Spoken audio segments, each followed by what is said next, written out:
shirt. Take it off. Take it off. Don't let him pressure you.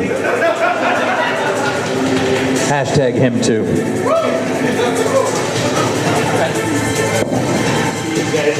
Can I have that kind of music every time I walk in someplace? I mean, I think like on a date I do a lot better when I introduce myself. I can't. Want to go out? I thought you would. Yeah, that's good. That's familiar. Hey, You want to go out? No thanks, Grandpa. all right. Well, in the nature of us comic dads being ones for surprises and fun and sneakiness, the crowd's in with this one. You guys ready for this one? Yep.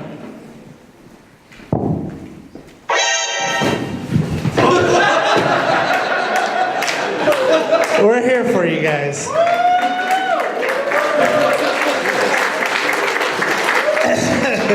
I almost killed him. And not to be outdone, because we got amazing I talent. almost screamed like a little girl. Perfect. And what we're expecting from this one, we have a quote from our favorite here. This is delicious entertainment. Nice. Welcome to the voice acting panel here at Renton City Retro. Make some noise for our amazing guests. No, there's not. We just got 2 boxes. There you go, you're safe. It's just a box. But if you guys want to do a box race later, I really see don't. which snake's faster in a box. That's all right, thank you. Well, since we got everybody with a mic, the first, except for him, it's Egypt. We'll share it. It's fine. The comic dads, Andrew and Egypt, sharing. Y'all want to introduce, not that you really need to, but let everybody know who you are, why you're here, what the world's doing for you. Sure. Gerald? Or did you already go? No introductions were done, just us 2. I'm Gerald C. Rivers, the voice of M. Bison and Jackson Briggs and X-Death and a few other peoples. And I'm David Hayter. I'm the voice of Solid Snake and Big Boss and King Shark and Lupin and all sorts of crazy crap. And I wrote the X-Men movies, X-Men and X-Men 2 and Watchmen, and I do all sorts of, and I have a lovely singing voice. I'm Cam Clarke. I'm a Scorpio. I like long walks on the beach, candlelit dinners, and I'm the voice of your worst nightmare.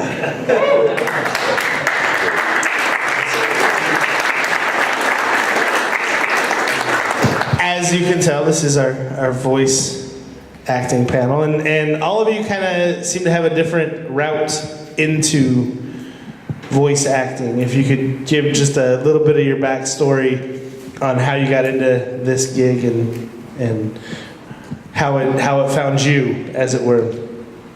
Whichever one of you wants to start. Well, I started. Age before beauty. That's right. That's right. I got my start in Hollywood. I did a guest star on a show called Major Dad, and I play a Russian character. I do this accent, and I got hired to play a Russian on a show called Captain Planet. And yes, well, yeah, he played Smudge on it. No, it was Ooze. Hello, I don't get any love? So that's how I got started, and it was really, once I did my first cartoon, I was like, oh, this is where I need to be. So. Yes, well, I've been a performer since I was 6 years old. My family had a television show on ABC back in the 1960s called The King Family Show. It was an all-singing, all-dancing affair.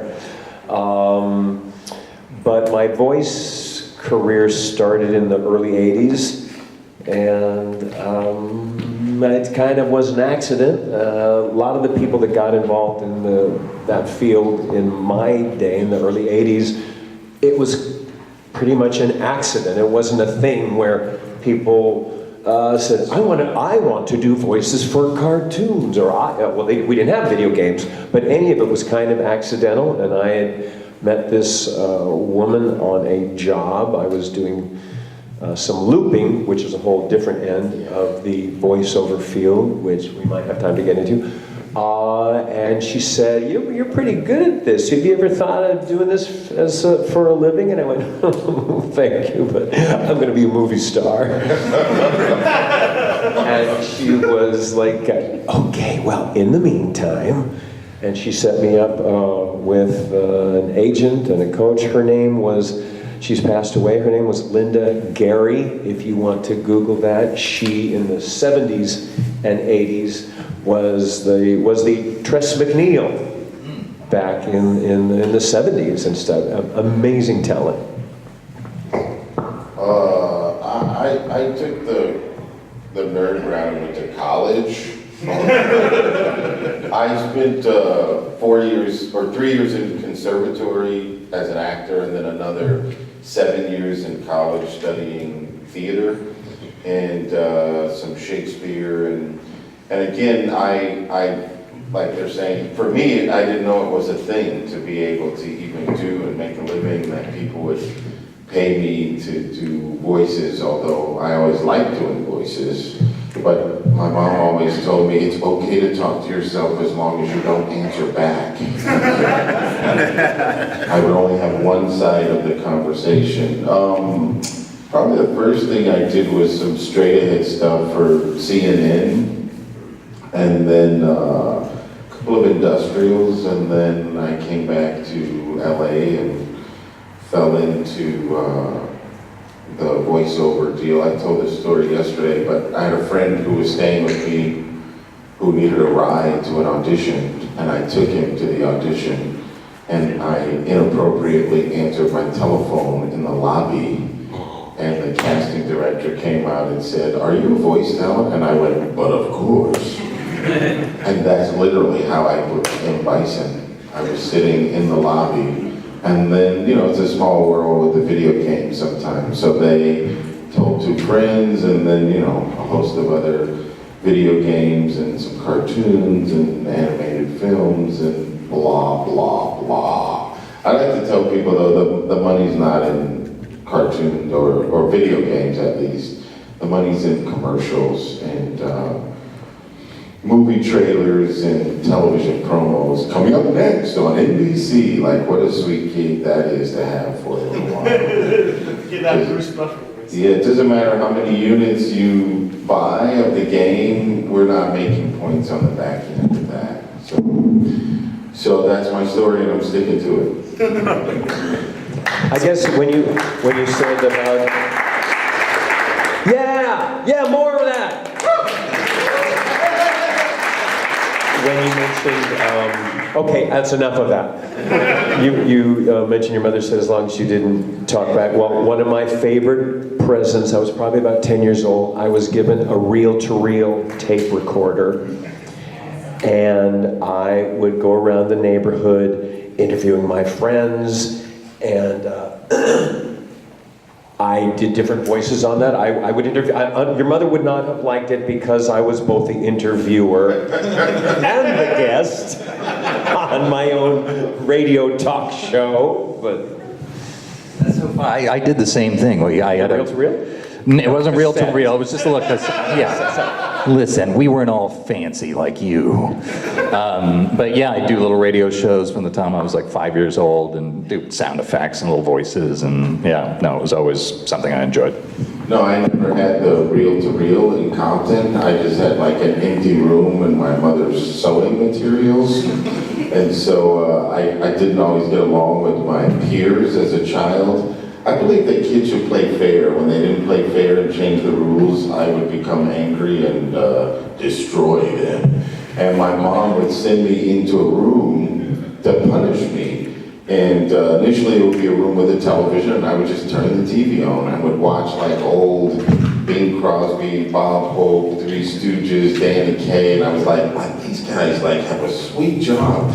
But then she was like, we're not gonna put you in a room with a television. She put me in a room, which she used to sew, so there was nothing but patterns and buttons and needles and fabric. And I would entertain myself in that room, and I would come up with all of these voices that were dancing in my head. And my mom would literally... And fabulous costumes in that sewing room, I'll bet. He had quite a career as a drag performer. But she would literally come and kick the door open and say, I said nobody is supposed to be in here talking to you. And I would be, and I tell this sometimes when people ask, she said, you're gonna stay in this room until you learn how to act. And I think that's what I did.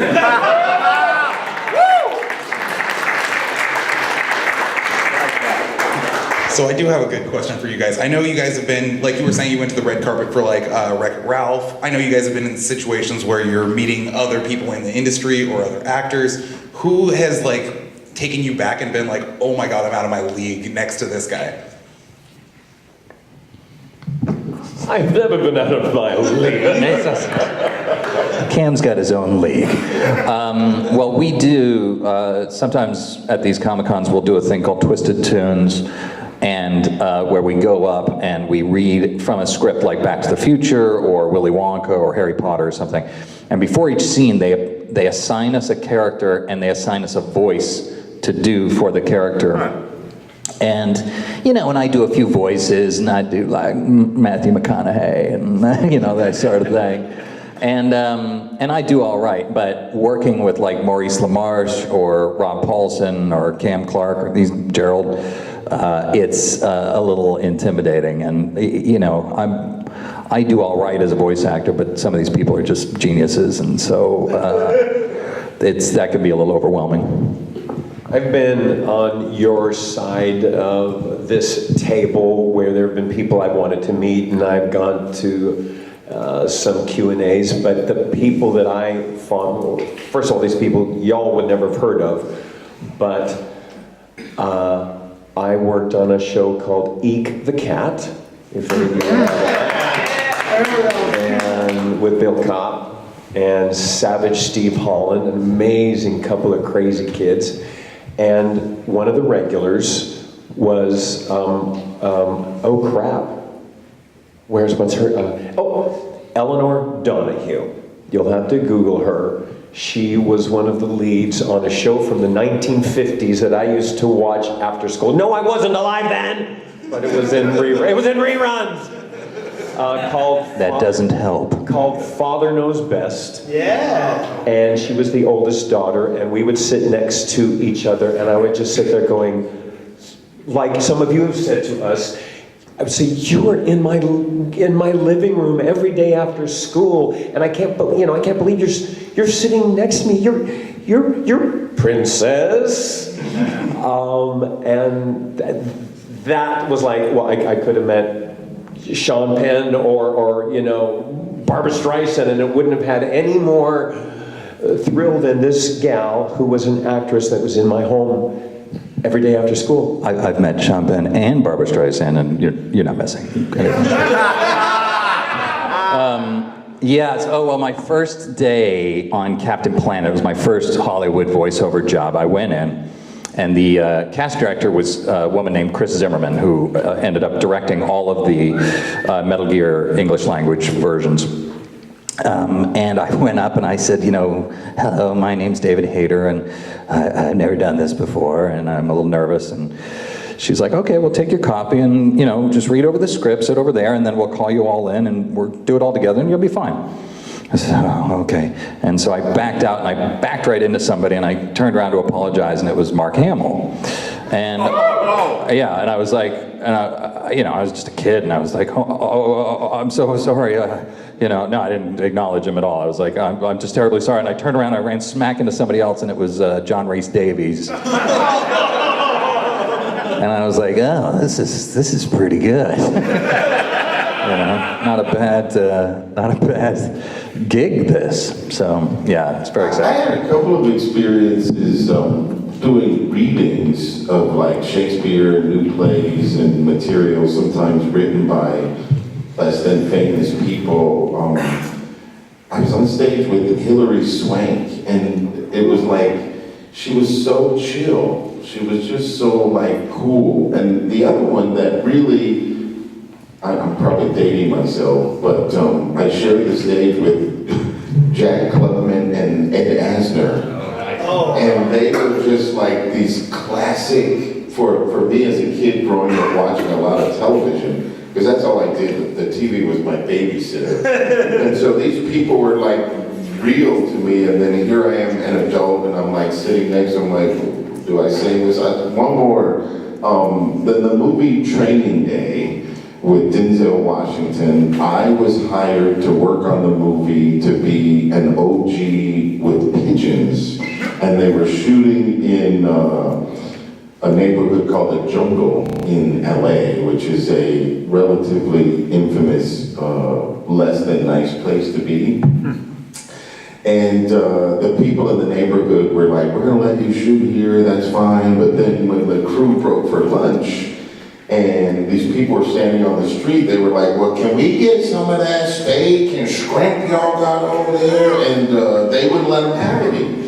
So when they came back from lunch, they had stolen the picture car. And it was a car, it was a Caprice Classic or a Rico, but anyway, it had bullet holes from the movie in the back of it, and they took the car, and they said, we'll bring the car back when you put some of the people in this neighborhood in the movie.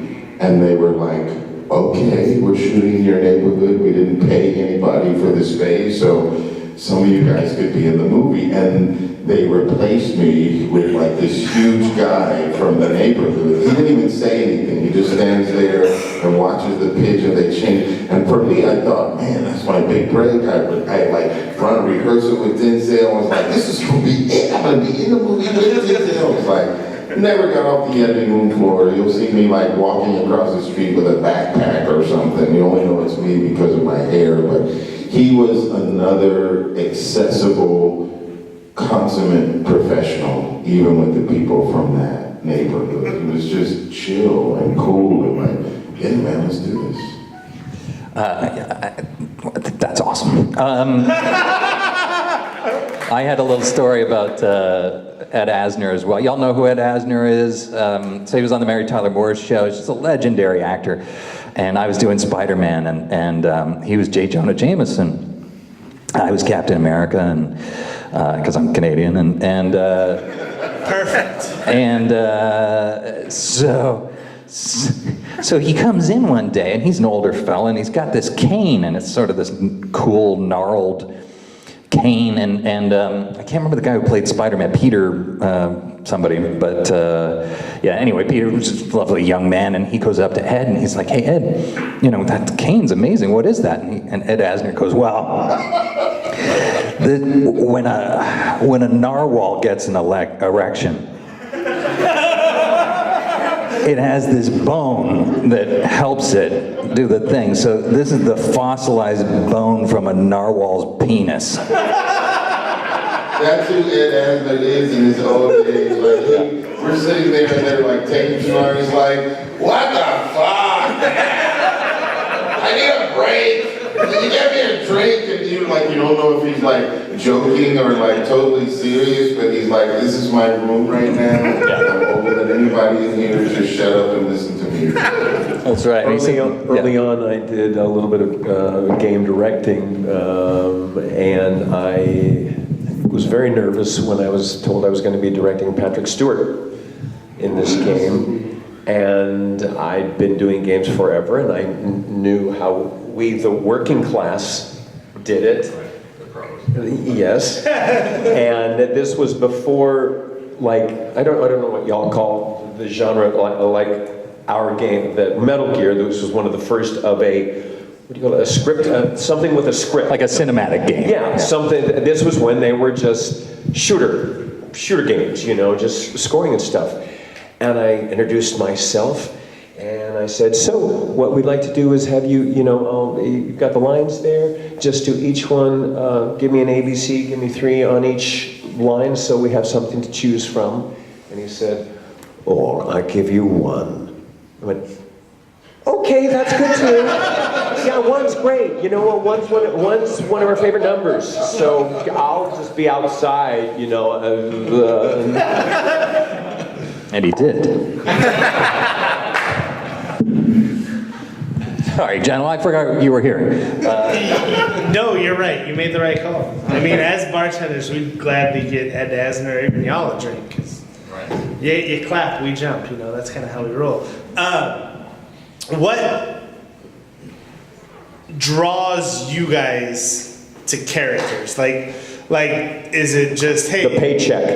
That's fair. I like the offer. That's fair. But like when you embrace a character and you fully get into kind of their backstory, the paycheck gets the ball rolling. But like when do you guys feel like, okay, I get this character, I'm into this character? Like give us a character or two where you're like, I understand this character, I'm into it. I could do this for the rest of my life. I love the sound. I love what they do, kind of thing. Like even if it's a bad guy or a good guy or whatever, just kind of where you feel you grasp the character. I love the bad guys, and for me, they always get to have some balance. As an actor, you're doing your research. What is this person? We talked about it a little bit yesterday, but ex-deaths. The idea that a character could, in theory, conquer death and have a place known as the void that most people are afraid to go, that was an incredible draw. I mean, I didn't know who the character was. They offered me the job on that one, sight unseen. They heard me, but they were like, the people working on this project have decided that there's no audition process, that you are the voice of ex-death. So we're recording at Bang Zoom in Burbank, and we need you here on such and such a day. And it wasn't until I got there and saw what it was on the first day. It's like, here's the script, here's who the guy is. And when I saw the first couple of lines, I was like, I just love the fact that he was not afraid of anyone or anything, and the idea that the stuff that most of the humans were afraid of, he made it clear, I conquered that part already. So, and so then it gave me a chance to make him, you know, I played Immortal and some other guys, but just to make him like cool in that he really didn't have anything to fear. Although in theory he's destroyable, but you know, we all come back to life. In a roundabout way, to reverse your question, and maybe you guys have had some experience of that, when I first started getting involved in your dreaming up sounds and voices and elements to bring to the table, I had a character in search of a play. What's the name of that? 6 characters in search of an author. Yeah, I had. Did you? I did. I had created a character, and I just was waiting, and I auditioned with him many times, knowing that at some point, this sound with this, which was like a grown-up infant, would land somewhere, and it finally did on the film, which became a series, Back to the Barnyard. I don't know if any of you are familiar with that. Played the character of Freddy the Ferret, and it was a sound. He's this guy, he talks like this, and he has a lisp, but everything is, it's really fun. And I auditioned with him many times, and then this character of a ferret, whose best friend was a rooster, and all he wanted to do was eat his best friend. I went, that's this guy. And it was great, because so I had him in my kit, waiting to employ him or apply him somewhere. And it was great to finally find him a home, as more often as the other way around. You are given a character, you're shown a character, and then you create for that. And I said, I got this character that needs to fit somewhere. Yeah, I think that's really smart. You know, you spend the first few decades, you know, auditioning for things and trying to match what you think the character should be. And then, but then, you know, you start to work out certain voices that you're good at. And, you know, I was always like the young excited guy, or, you know, no, I'm working on my Ian McKellen, and, you know, and I do, the beginning of Bloodstained, I do this sort of, you know, tired English narrator, and things like that. And so, yes, you were going to say something snotty? No, I was just going to add to that now since everything is so cyber and we don't get, the audition process is not collaborative with the casting people. We're sent stuff and we guess. That's right.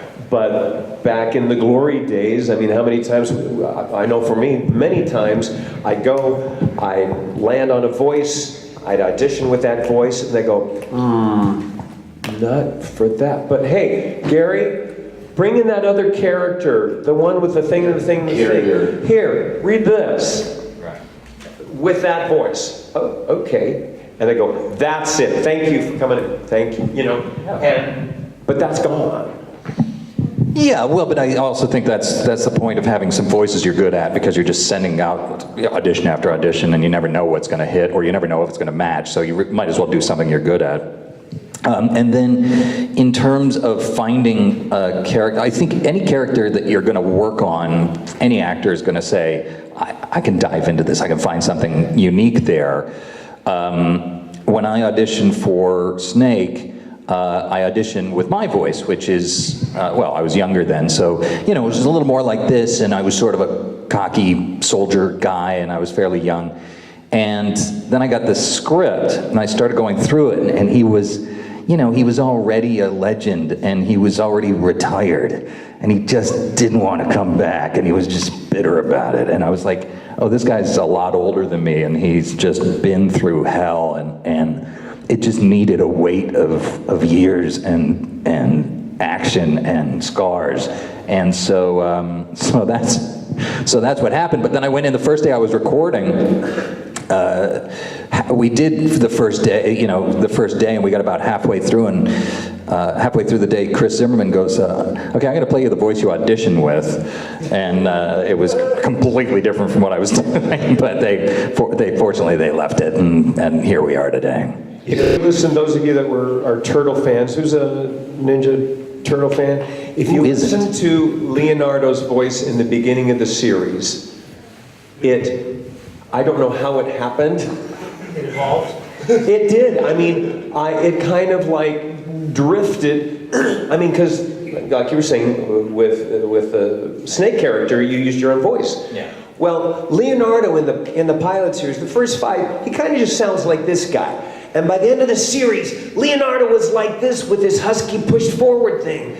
And the difference over the 9 whatever years it was that we recorded it started with this just kind of using me thing and segued into more of fit the action, right? Yeah, it just turned into more of a comic book voice, but totally changed. In fact, Will and Grace, if you listen to the original maybe the first season of, what's the gal that, the little rich girl? Karen, yeah. She didn't employ that, you know, that high-pitched thing demanding, out the gate. She used her regular voice the first few episodes, then you hear it. The character developed. The character developed, including the voice, which is fascinating. That sometimes I don't even know. I wouldn't know if they said, "Can you do a character thing on that?" But it changed. Yeah.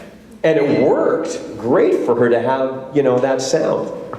I was just going to echo, there was a time when you went to a casting director's office for a voiceover audition. That is rare now. Occasionally it happens for some things, but there was a collaborative effort with the casting director who would say, well, can you try something different, or can you offer me? And now, you know I do, but most of the voice actors I know, we're at home. And we get the notes, and they trust that we will look at what their specs are and offer them some viable choices. There's not a give and take feedback. You know, if you get a call back, or if they say, hey, can you try this one a little bit different, maybe, but for the most part, we have to have done our jobs already and made some definitive choices and offer them some options, and then kind of let the chips fall where they may. So you guys have all kind of talked about the process evolving, and now you mentioned how you're staying at home. Kind of what at-home kind of setup do you guys have for your own kind of recording demos or auditions or whatever? Like are you mic to a laptop? Are you soundproof room? Do you have kind of this closet that I stand in that gives great acoustics, or I'm in the shower? Like what kind of do you guys use for your auditions now, since it's kind of evolved from going on the studio to kind of doing it at home and sending it digitally? That part has evolved for me, and I watched other actors. My buddy was doing the NFL on Fox, and I didn't have a home studio for a long time. I didn't even have a demo. I just knew people, and I got an audition, and I booked the job. And then after I made some money, I went back and reinvested in the first set of demos. Then almost like headshots, it's like that changed. And then once you start making 6 figures and above doing this, then you have to go to somebody to do a different kind of demo. But I talked to my buddy, I was like, dude, why would you build a studio in your home? Like you're making a decent, like you said, I was leaving $400,000 a year on the table. I was like, what? And so there's a guy in LA called George the Tech, and if you call him, he will show up at your house and build a studio based on whatever the acoustics are that you have. So I don't have studio bricks, I don't have a quiet room. I'll tell you the truth, what I have now, I mean, I have a nice microphone, I have a real microphone. I've got a Sennheiser MK416, and I've got a big Mac that I don't do anything except my voiceover stuff on, and I've got, popper stoppers and all the programming that used to have like EQs and all this stuff in it. Now all that stuff's inside of the computer, and it's like, you look at the dials right there, but I live in the foot of the mountains, and it's really quiet. And I ordered something online, and when it showed up, I was like, what is this? I'm gonna tell you what it is. It is sound blankets that are loaded with soundproof foam. They are attached by PVC pipe and shower curtain rods. I mean, the little rings that you hold that thing up there with. And so the room is quiet enough, but once I go into that space, it deadens everything and then allows me to have broadcast quality from my home and Source Connect, so I can communicate with my clients in Florida or New York or Japan or Germany in real time. They're in my ear. I just don't need to go to a studio all the time for them to pay for studio time and pay an engineer when they could pay me, because that engineer is sitting there pushing a button going, can you hear them now? He's like, yeah, okay. And then he's like some kid who's playing on his iPhone for the hour that I'm in session. For that, I can push a button and do it like at my home. But people always ask, do you need a fancy studio? I mean, I think if you want to be competitive, you have to have a broadcast quality. But I didn't do any of that until I made the money and reinvested it. There was no reason for me to do that on the front end to compete when nobody knew who I was. I just moved, so my studio's still being set up, but I have a walk-in closet and I have a really nice mic and I hook it up to my computer. I don't have a, ISDN line or whatever yet, but... ISDN is being phased out. It's too slow with the phone lines and whatnot. Everybody I just ordered one. Source.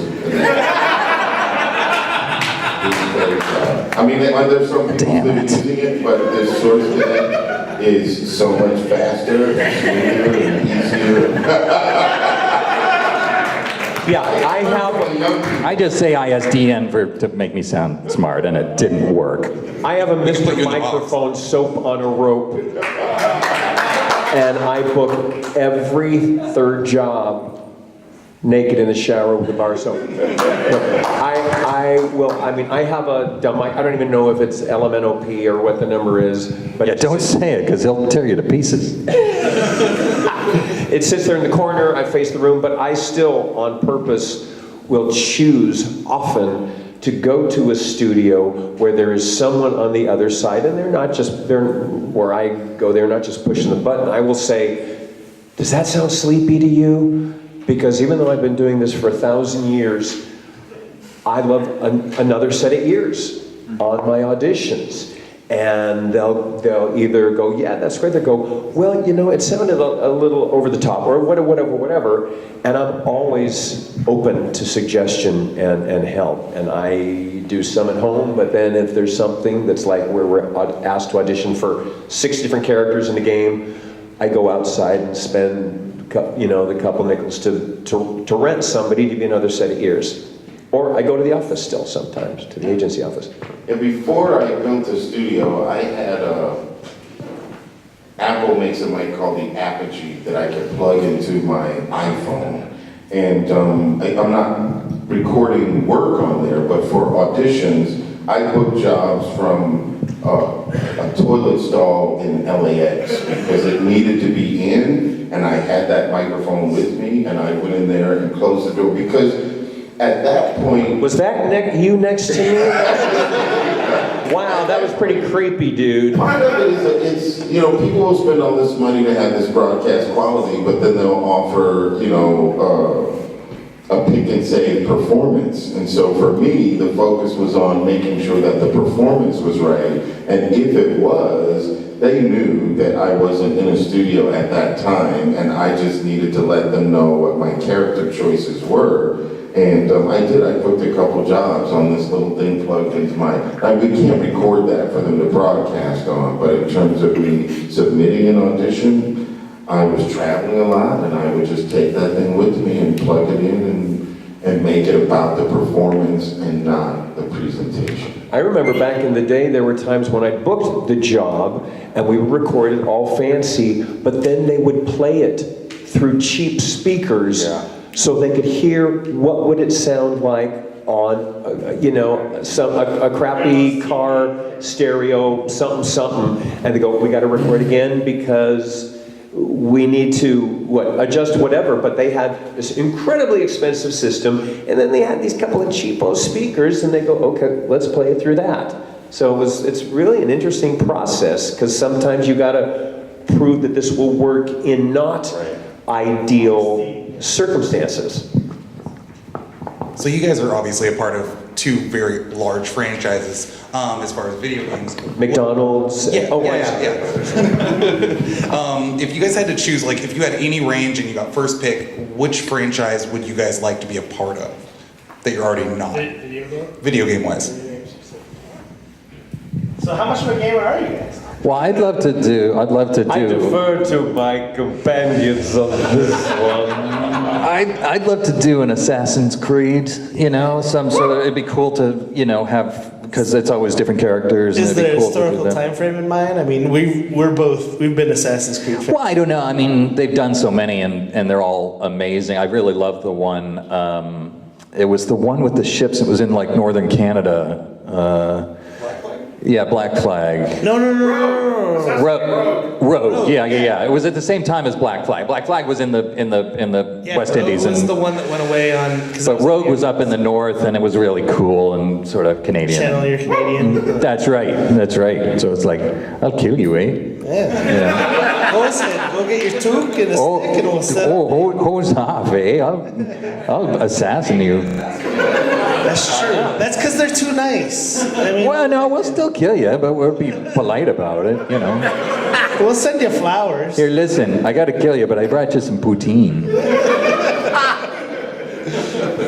I haven't really done the classic military stuff. I want to play the sergeant military ops. That's sort of where the industry is moving towards.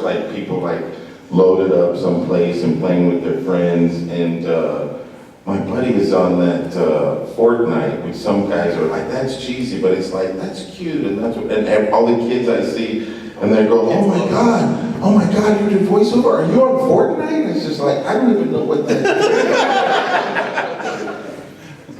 But we take the next job that comes, and we make it the best in terms of, because we don't really get to choose very often. Sometimes you can say no to something, but it's really what did my agent send to my email to say this is what they want to hear you for. Well, I mean, we got a full house. We've asked a few questions. Anybody got any questions out there that they're feeling like asking this esteemed panel? We aren't the esteemed part. They're the esteemed part. Is there something that you guys turned down that you wish you wouldn't have? Turned down. I don't know if I ever turned down anything. See, I'm mostly a screenwriter, so my thing with acting is here's what you need to do. If you want me to work on your project, you have to offer it to me. That's it. And then you've met the criteria. But I did, let's see, I auditioned, it was down to me and like 2 other actors for the lead in a movie called The Doom Generation. And I sort of messed up my call, but I won't get into why that happened. It was just, it kind of changed things on me in the middle of the audition, and I got thrown off, and Jonathan Sheck got the part, and then like a year later, he was on the cover of Rolling Stone magazine, and I was like, that could have been me! And then if it had been, I wouldn't have ended up writing X-Men, and had the big breaks that I had. So there have been a few jobs that I missed out on. Actually, I was walking past, because it's a retro gaming con, I was walking past a guy's booth, and they had Soul Reaver, and I was like, I auditioned for that fucking thing. And it wouldn't have changed my career at all, but I'm still bitter about it. What's that? I couldn't tell. You couldn't tell that I was bitter? Oh, well, I can. Yeah, he can feel the bitterness. It's that Canadian niceness coming through again. To answer your question literally, I again, as I mentioned earlier, I started in musical variety, so musical theater is like a big love of mine. And there were a couple of theater things that I turned down that were out of state because I knew that I wanted to pursue this. And I don't have it in a log book, but maybe when I stayed home from that production of West Side Story or from the Fantastics that I was at, I didn't have to audition, just please, we're putting this on, we'd love to have you. Maybe my turning that down is when the Ninja Turtles audition was, or whatever. You can't live your life that way, and as most of us know, we can't have it all. And there are choices, but I forever have this, this actor's regret about having to have, made a choice, and I never got to play these couple of roles, and it's always, swimming around in the world of, woulda, coulda, shouldas, but that's choosing. I hate that part of being a grown-up. I mean, it's a great problem to have when you have a choice, though. I mean, there's people who would die for one experience, and then there were some things early on in my film and television career that I just left Morehouse College, and I was like, I'm an esteemed black actor, and we were determined that there were going to be more roles for us other than gangsters, drug dealers, prison inmates, and to this day, I still get stuff for gangsters, drug dealers, and prison inmates. Well, cut your hair, get a job. That is a job. Some of those things, like now, like I was young, and I was like, I'm not doing that, and then some of them, I won't mention what they are, but some of them wound up being like nice opportunities for people that I knew. And now it's like, I'm an actor, offer me a job. If the role is rich, I'm gonna do my part to make it well-rounded. It's not gonna be a one-dimensional character. I didn't study theater for all these years to go play something very flat. I don't know that there's ever been anything that I personally turned down in terms of voice acting, but the WOW people called a couple times, and my agent was like, he's already done something for you. If he's gonna go to work for you, you gotta pay him a lot more money. And I was like, don't tell him no. Don't tell him no, no.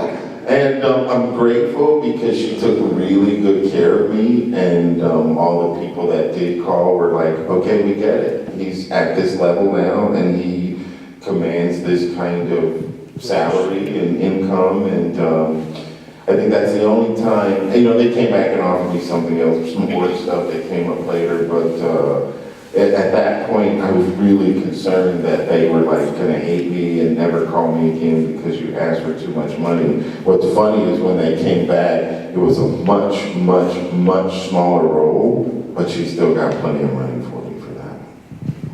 So that's a positive agent story. Like, do you guys have positive view? I mean, you're working with your agents, but everyone always has that Hollywood image of like Ari Gold from Our List that's an evil, heartless bastard who's only in it for like their press or their money.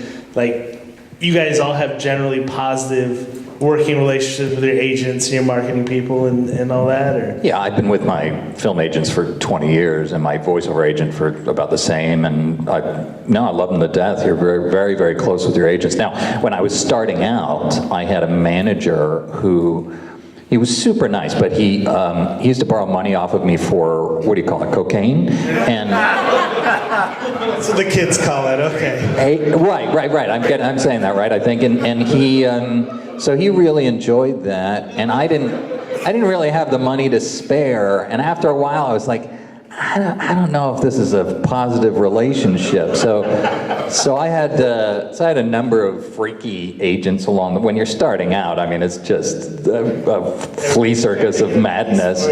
Yeah, there's a, you know, and then you get a real agent. You get somebody that's really dialed in, and they really look out for you, and they say, you know, no, you know, Gerald, David, Cam, they're worth more than that, or, you know, you have to.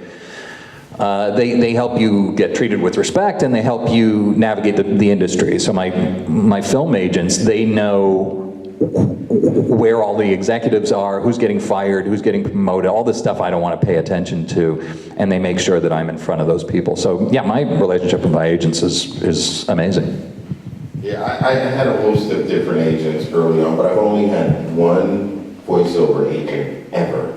And she heard me speak someplace, and she was like, would you come to my office? And I went and I met with her, and I was with her for about 30 days, and she'd sent me a couple of auditions, and I hadn't booked anything, and I was like, oh my God, she's gonna hate me, and she's gonna think I can never get work.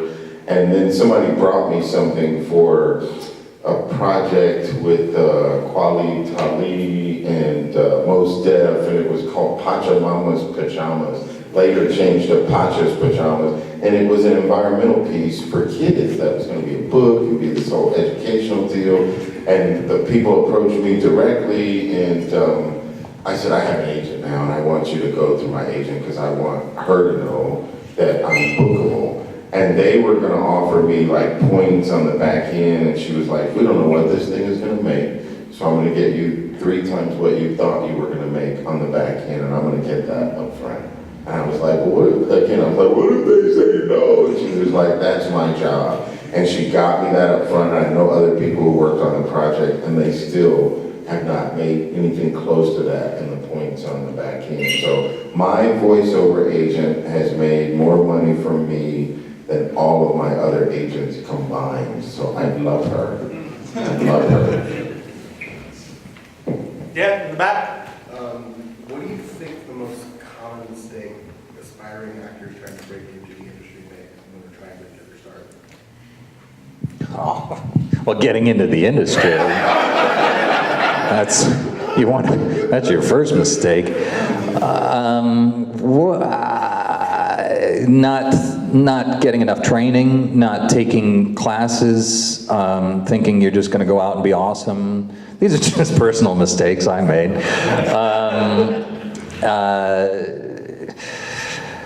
Yeah, I mean, look, acting is difficult, and it's subtle, and it takes time to really figure out how to do it properly. To be, when I was a young actor, people would be like, no, do nothing, just do nothing, and I'd be like, okay, I'm saying my lines. And they're like, what are you doing? I'd be like, I'm doing nothing.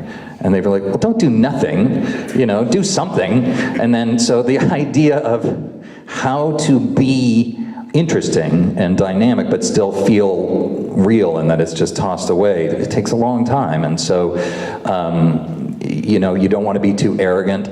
It's also very difficult, I hate to say this, to build up a voice acting career or any acting career in a smaller market.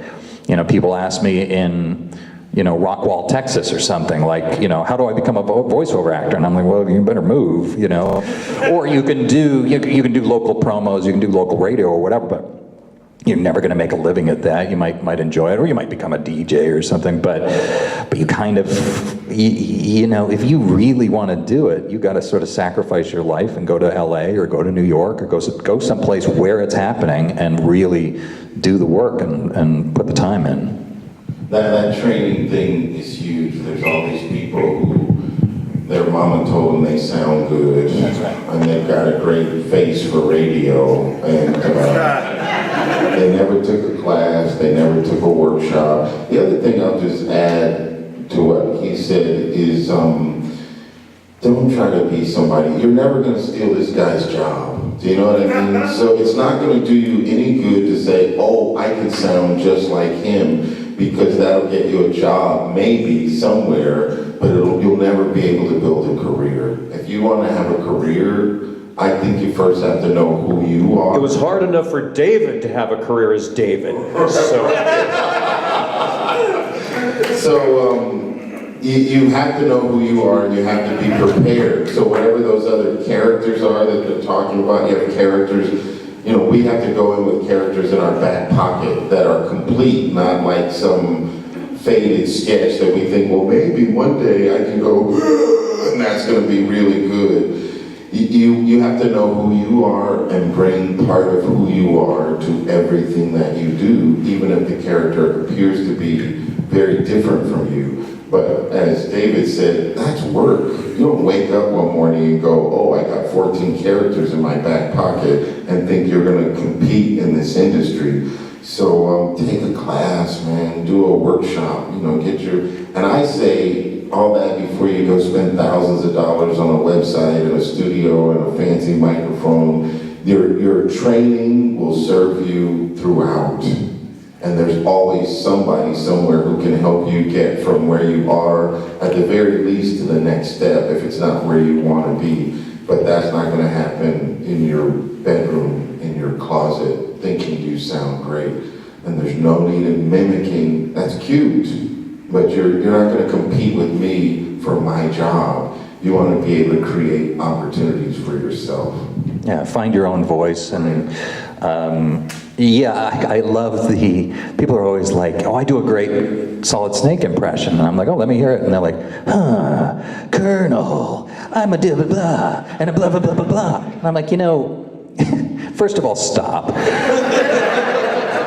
I'm like, second of all, it's not just that, it's totally secondary that if the voice sounds cool. What's cool about it is feeling for the boss.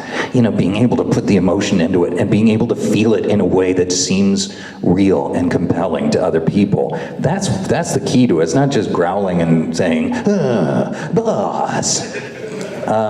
So please stop doing that.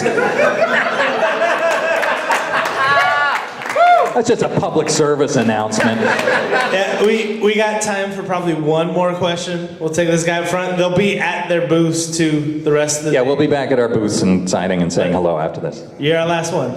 Most people in here are gamers, and what we do after a hard day's work is we play games. What do you guys do after a hard day's work? I do the same thing.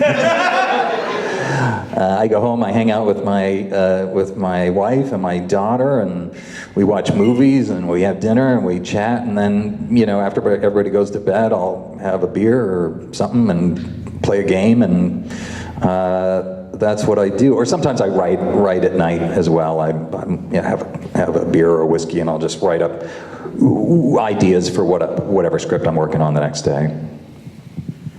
I go to sleep right after Jeopardy.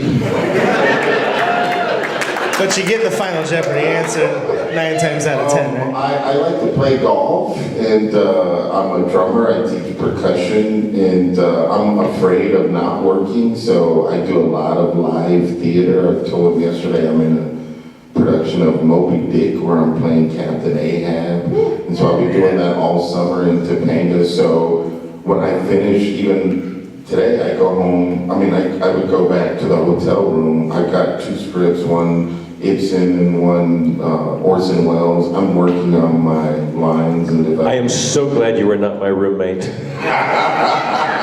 would not be fun listening to Captain Ahab at night, trust me. Turn off the light, go to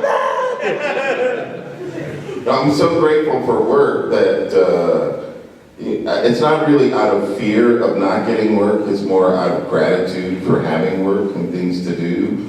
And if I've got an opportunity to do it, I want to do my job. That's my job. Like, people would love to make a living as an actor and not have something else to do. But it's got to be your passion. And because it is my passion, you know, my downtime is also my uptime. That's, whoa, that last one is just, that's like math. Yeah.